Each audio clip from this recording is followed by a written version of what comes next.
Patanjali Yoga Sutra, as all of you know, is the teachings of yoga. The teachings of yoga written by sage Patanjali. Okay, so this is the first documented teachings of yoga by a authority, such as sage Patanjali. But it is not doesn't mean that he is the founder of yoga. So this is something to understand. In most of Indian Shastras, there is not so much of like who founded these teachings, because these teachings are so ancient. We can't quite say that such and such a person is the founder of these teachings. So we have the teachings of different scriptural teachings in India. So as all of you know, that there are mainly 6 philosophies that are aligned with the Vedic traditions. So these are the philosophies that have been accepted to be in line with the rishis, the teachings of the rishis and all that. And then there are other teachings also which have some authority, but they are not accepted as having a traditional Vedic lineage. So the traditional Vedic lineage teachings, Shad Darshanam, 6 Indian philosophies. So they are Nyaya, Vaisheshika, the schools of logic. So these are predominantly based on logic, Nyaya and Vaisheshika. And they focus on the main, they take the Vedic text, they study the Vedic text, but wherever there is that sequence of logic is not there, a certain analytical and certain deductive framework, if it doesn't satisfy that, then they don't take that to be authority. They don't take to be truth. So that is the Nyaya Vaisheshika, 2 Vedic Shad among the 6 darshans. Darshan is philosophy. So this many of you may already know this, but I'm just giving a context. The word darshan literally translates as vision, the vision of truth. So in India, philosophy doesn't just mean like love of knowledge, like the word philosophy in Western sciences means just love of knowledge. So here it means truth, vision of truth, the perception, direct seeing, understanding of the truth. So that is the Indian darshans. And then came the ancient philosophy called Sankhya. The Sankhya philosophy also was based on logic, but it was also based on the truth that the rishis had perceived. Kapila Muni, Shankara, all of them are the ones who formulated that. So Sankhya philosophy is a very structural thing and very ancient. A lot of Indian teachings are based on Sankhya philosophies. So starting from yoga itself, all of yoga philosophy derives from Sankhya. Most of the yoga philosophy. Buddhism, Buddha, Gautam Buddha, Siddhartha was heavily influenced by Sankhya philosophy. And one of his teachers was a Sankhya Muni, a Sankhya sage. But yet at the same time, he had embraced a lot of other Vedantic teachings also, because he had another teacher as well. So anyway, those are the things. And most important, a lot of Indian teachings like Bhagavad Gita, the teachings of Bhagavad Gita also is very heavily influenced by Sankhya. The terminologies used by Vyasa, the sage Vyasa who wrote Bhagavad Gita, was very heavily influenced by Sankhya, the school of Sankhya. So it's a very ancient philosophy. Now, usually when people talk about Sankhya, they nowadays talk about Sankhya and yoga together. So Sankhya is the philosophical framework. The framework of Sankhya is very in-depth, very profound, and very explains a lot of things. Yoga, what happened is, and this is just a kind of a humorous way of saying that the yogis didn't have time to write philosophies, So then people said, like, you don't have a philosophy, so we can't make you one of the official philosophical schools of India. Then they said, okay, we will subscribe to Sankhya philosophy. So they took 80% or so of Sankhya philosophy as their framework. But then there are some things that's different. Like in Sankhya, they don't believe in God, like a creator God. They don't believe in one creator God. And that is the same thing that Buddha based his thing on. That there is no creator God, but there is nature. He called as Dharma. Dharma is Prakriti, and the same similar thing that was used by yoga. So the yoga school is focused more on practice. So what the Sankhyans taught, the yogis practiced. So this is a one way to put it. But at the same time, the Sankhyans also practiced, but they are not that dominant school today, because it's put more as a philosophical school, and there's not so much of dominance here, but they're used for all philosophical understanding. So one of the things in India is that all the school, like when we study traditionally, we study all the philosophical schools. Why? Because all these philosophical schools, they're not seen so much as a competition. They're seen more as helping each other. The one school of philosophy gave rise to another, that helped them to refine, and then the other was refined. So it's all very this is why we study all of them as such. But of course, as a practitioner, we follow certain specific schools. Okay, so that is then came Vedic, two other Vedic schools. I'll just won't go much into that, but one is called as Purva Mimamsa, which focused more on following of Dharma, following of the Karma Siddhanta. That you do good, you get good. But that is not just literally like going and helping others, but also based on certain worships, certain rituals, and all that. Because they believe that if you do certain rituals, you do right, like even donating to the right people, right cause, and all that, you get a lot of merits, and that will help you not just in this life but also in lives beyond. So that is based on Purva Mimamsa, and as a contradiction to that came Vedanta, and also as a means to supersede Buddhism and Jainism came Vedanta. Vedanta is a school set up by Shankaracharya, and today it is the most accepted philosophy of all Hindu philosophies and most dominant, because it has the most exhaustive study, and many sages, have also gained self-realization and endorsed Vedanta as a school of philosophy. But in Vedanta also there are different schools. So that's how, in India, the scope is there for everyone to think along a specific lines they like. Okay, so this is an overall introduction.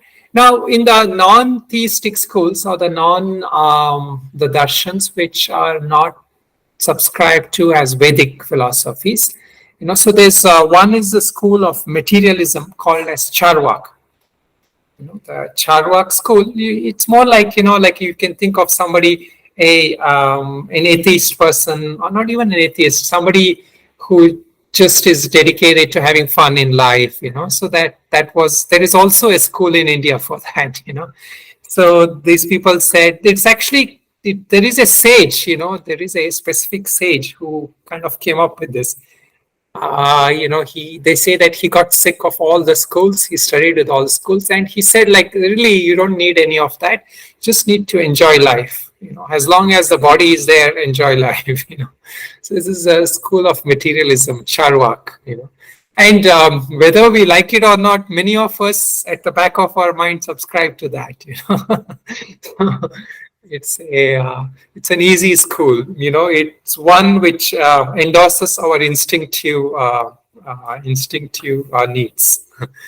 So you don't need to kind of use your intellect or so much. But yet in that school, it is well, not so much specifically based on just enjoying. They kind of come to the conclusion that really what matters in life is that here and now, you know. So this is that philosophy. So this moment is all I have. So why think about future? You know, why think about anything else? Seize this moment, you know. What's the word? Carpe diem, I think. Anyway. So seize this moment. So that is the thing. So, but what they are saying is that your time in life is precious. You know, so that is another way of saying it. Okay, so now the other two schools, Jainism and Buddhism, they came almost at the similar time, and they also have a very similar foundings. You know, both the founders they were both princes. You know, the founder of Buddhism and the founder of Jainism, they were both princes, and they had everything in life. They had all the luxuries of life, yet they took to extreme austerities, at least in the beginning. You know, of course, later on in Buddhism, Buddha came to what is called as the middle path, but both of them took to quite extremes in the beginning. Jainism is, of course, much more austere. Even today, they focus a lot on for right living, you know, not harming others. Ahimsa is a very important aspect. So that is their main things. Okay, so now, interestingly, in Buddhism and in your Jainism too, to some extent, there is a lot of teachings of yoga. The teachings of yoga has spread into all of them. So this is why I'm saying that school of yoga, although it was not structured, you know, almost everyone realized the need to discipline the body, need to work with the breath, the pranamaya, the need to work with the senses, you know, the motor senses, knowledge, the wisdom senses, you know, and also to work with the intellect. So this overall disciplining of body, senses, mind, intellect. So this was the foundation of all spiritual practices in India at that time. So each one embraced that. So even if you come to study Vedanta, you know, so they talk about the qualifications for somebody who studies the Vedantic text. He should have control of the body, be able to sit, you know, sit for long periods. He should be able to have focus of the mind, ekagrata. You know, he should be able to have continuous discipline in memorizing and using his intellect, you know, for hours together on certain, without getting disinterested. You know, like in our ashrams, you know, when we study, we have to sit in front of the teacher, you know, and and all the teacher is looking at us. Of course, you know, many of you here we do classes. You don't even sometimes have turn the video on, right? But the way we do it is like we have to sit in front of the teacher.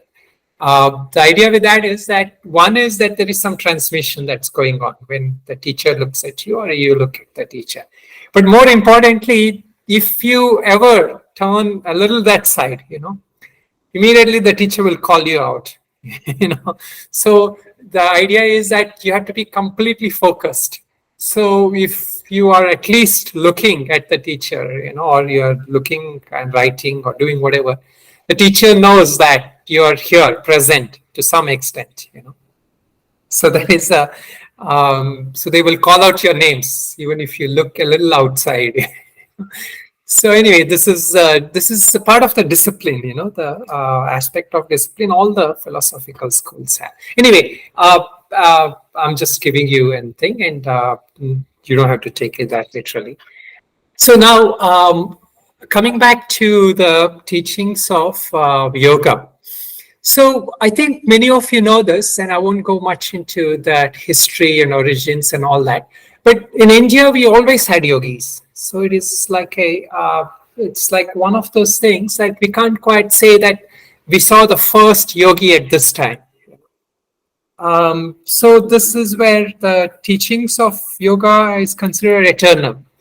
So since so much so that one of the great writers, Indian writers, says that if all the Indian scriptures were to be lost, if we were to lose all the Indian scriptures, but if there was one yogi, one self-realized yogi, we can get back all the teachings.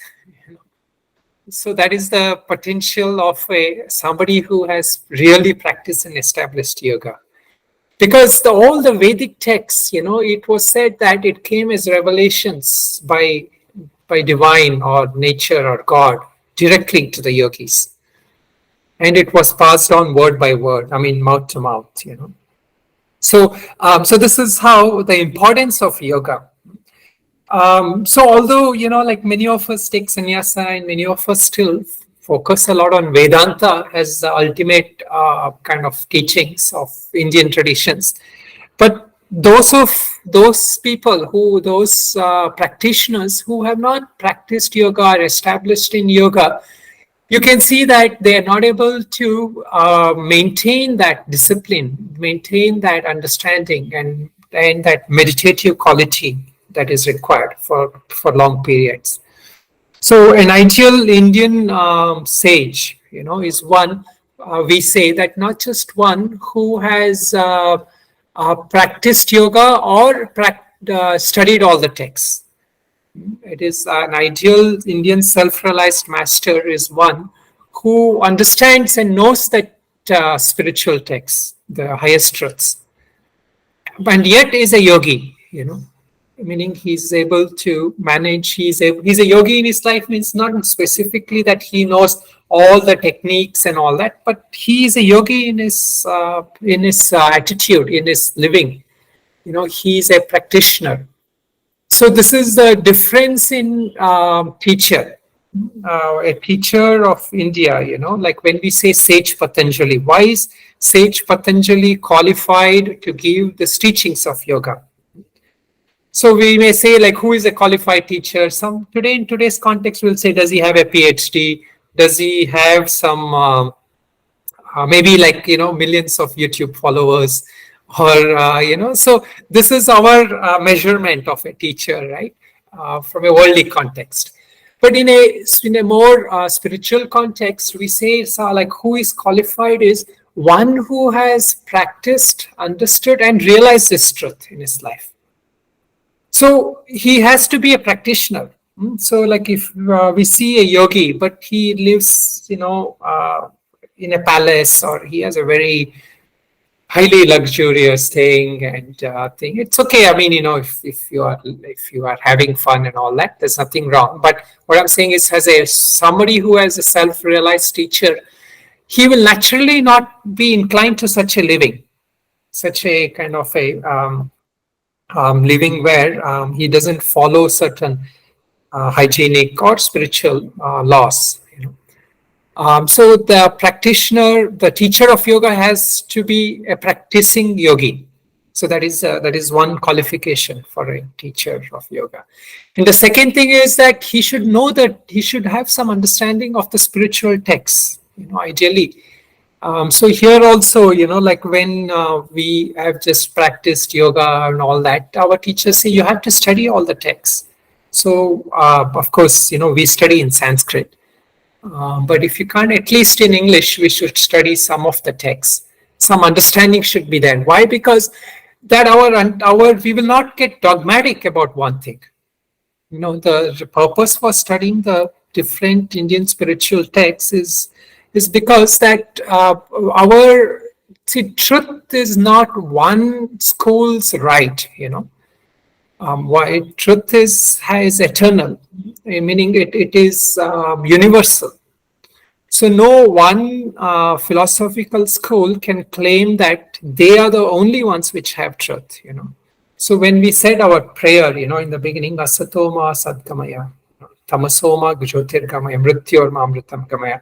What we are saying is that, lead us from this, from our limited understanding or misunderstanding to that highest truth, that highest reality. So this is that reason why a teacher of yoga has to be a practitioner, and he should have some understanding of that truth. So this is in what we also call as Shrotriya Brahmanishta. Shrotriya means he should have understanding, or scriptural understanding, what the scriptures have said. Some understanding of that. And then Brahmanishta, meaning one who abides in that truth, who works towards staying in that truth. So this is a qualification of a teacher. So when somebody is serious on the spiritual path, somebody wants to improve themselves, somebody wants to move on this path of spirituality, then our qualification should be to look for such a teacher who lives that kind of life, who has partly what is called as some aspect of vairagya from life, meaning he has some sense of leading a simpler life, some sense of renouncing some of the pleasures. Why? Because if you don't, then see, anything you want to get in life, even if you want to study, right? If you're studying for exam, for a few days you have to give up your exam, your TV and other things, right? So similarly, any purpose in life, is achieved only when we give up something. And that giving up is because you are giving up that lesser to gain that which is higher.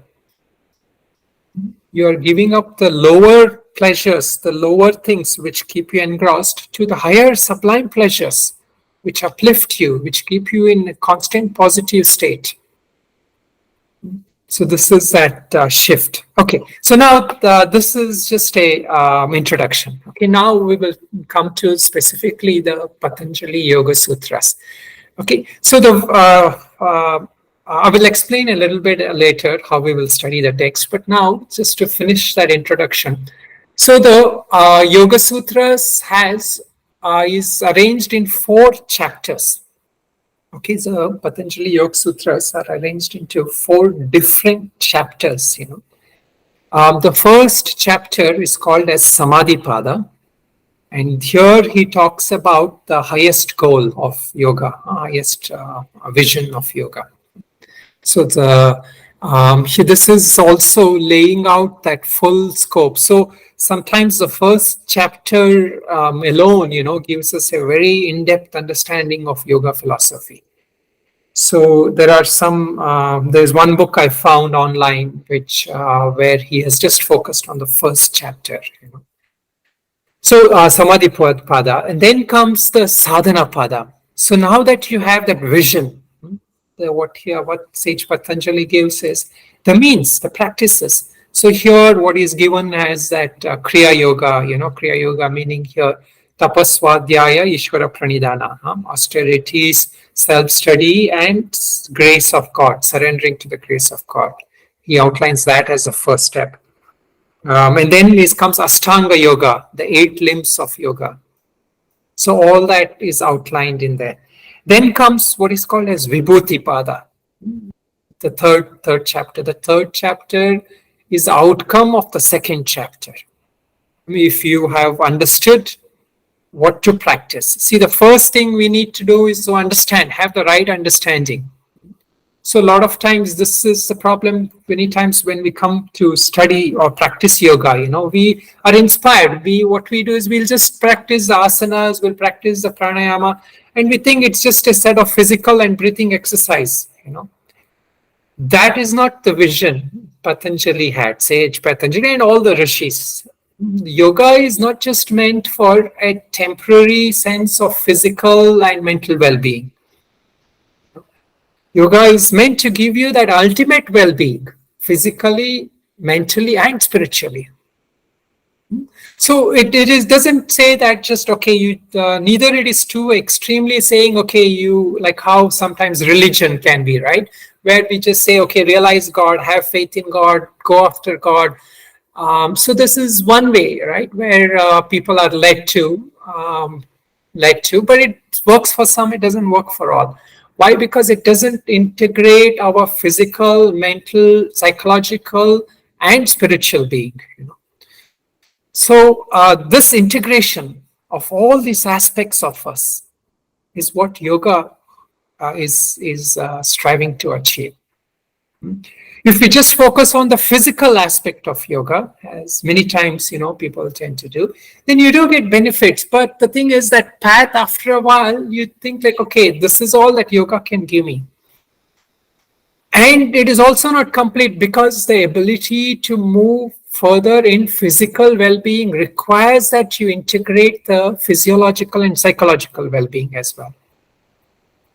So this integration of all these aspects of us, so even like psychological, so this is why yoga is embraced a lot by people who are not just from India, or not just Hindus or anyone, right?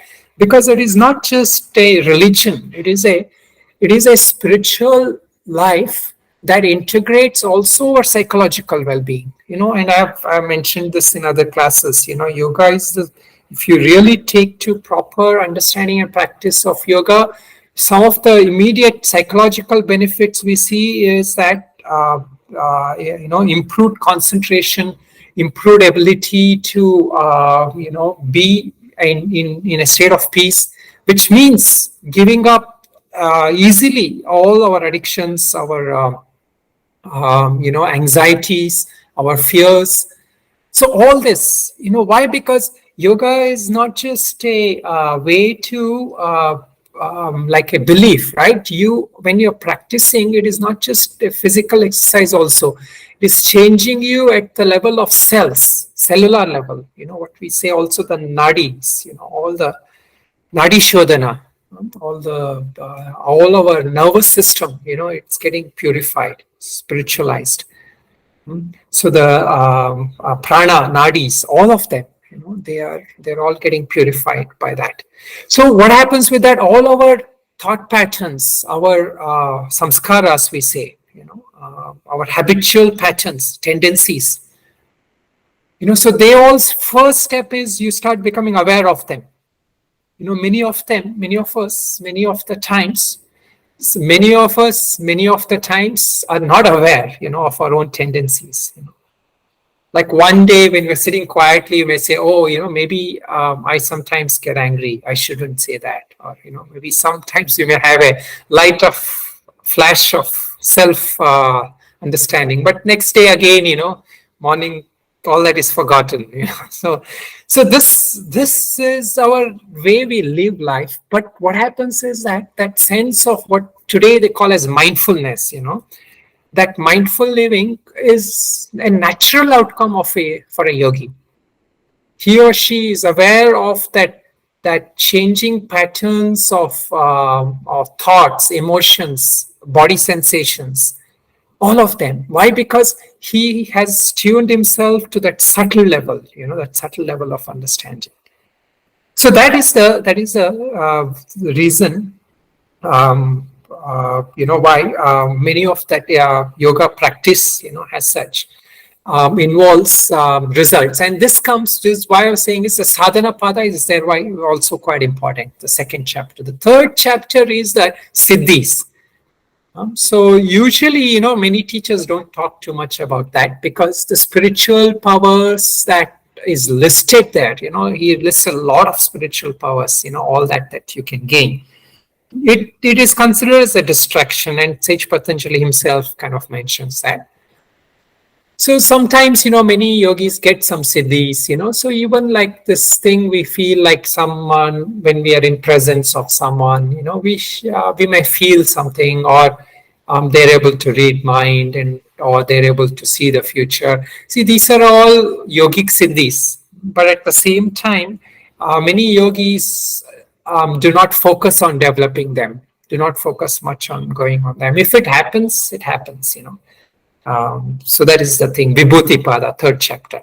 The last chapter is the Kaivalya Pada, where he rounds up and summarizes the purpose of yoga, which is that realization of the self, or the consciousness. So here is where a lot of yogic teachings conforms to the Vedic teachings, especially like what we talk about in Vedanta, the realizing of the self. Okay, so this is outlay. Now I will just for another 5 minutes. I'll just introduce that starting with the first this one. We will go more into this next class onwards. The first sutra of Patanjali Yoga Sutra says Atha Yoga Anushasanam. It starts with Atha Yoga Anushasanam. And this word Atha is considered as an auspicious beginning. Like how we say the word Om sometimes, in front of all mantra. So similarly, Atha in that sutra is used as a auspicious beginning. There are more explanations to that. I will go in detail into that because that is what we are going to do. Now, what happens here is that sutra by itself just says Atha, and they end it there. But now we are going to rely on what is called as bhashyas. Bhashyas meaning commentaries. Okay. So commentaries, we have to understand here. What is this commentaries? All the Vedic scriptures have commentaries. And who are the commentators? The commentators are themselves qualified people.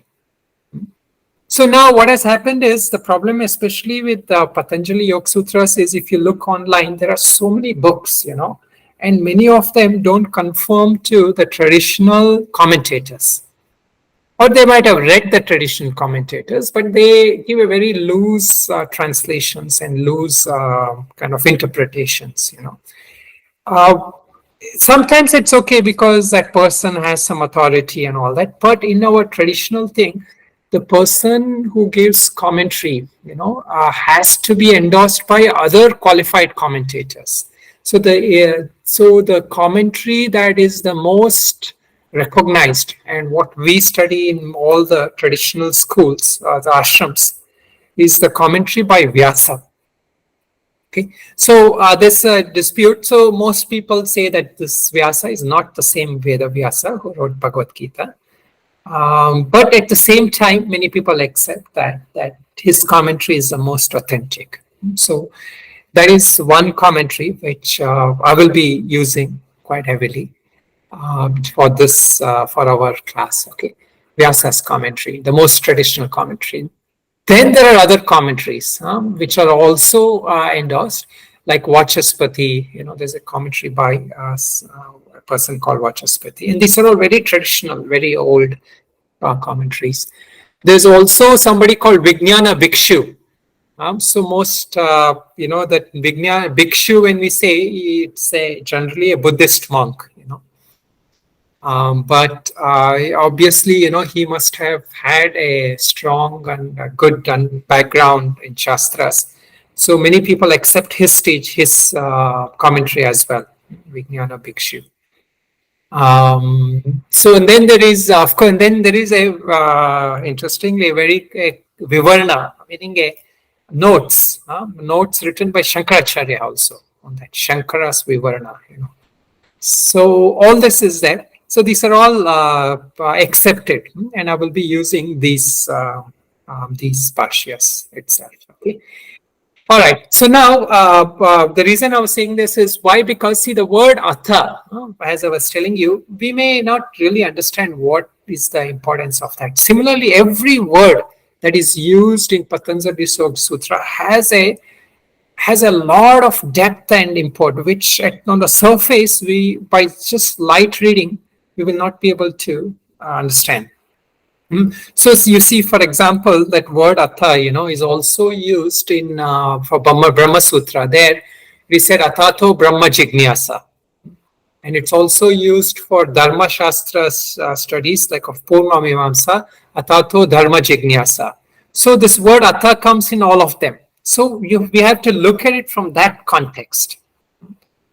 And so here, when starting in the commentary, he says Atha means adhikaritva, meaning qualification. Who is qualified to study the text? Like we know when we say this, right? like who is qualified. So we might kind of see, like, for somebody to go into college, he or she must have finished 12th, year 12 or something like that, right? But here, interestingly, there's this discussion, meaning, like, so if I were to say, okay, you all, only those who are qualified we can study, how do we draw the qualification line? So in Shankaracharya, in one of the commentators makes it very simple. If somebody has an interest to listen to these teachings, he or she is qualified. Why? Because you have the time, you have the interest, you are taking time off from whatever is pulling you in the world to come and listen to this. That means you have developed a certain understanding of the world to come to this thing that I need something higher. So this is why, like when we go through the commentators, they clarify to us, because if you look at just the text of it, it says like qualified people. So then what? Okay, then you have to, like for example, in our ashram, right? If you have to study and all, you have to be a monk, to be a sadhu, you have to stay there, So then that means like, okay, only those people can study the text. No, they make it very clear. So why? Because naturally, you see, like when we do these classes also, like those of you'll have to commit your time. And the results of this is not something like you get it right away, isn't it? Like you may, of course, you will get a lot of things right away, like new understanding, new perspective and all that. But it is not like a transactional thing. Like if you go to a store and give 10 rupees or $1 or something, you get something right away. But here you have to practice it, you have to understand it, you have to absorb it. So somebody who has a little subtle mind, somebody who has a little willingness, and somebody who has tested out other things in life to come to an understanding that all those things in life will not give me that happiness, is the one who will sit and listen to this. So that is how these texts are written, and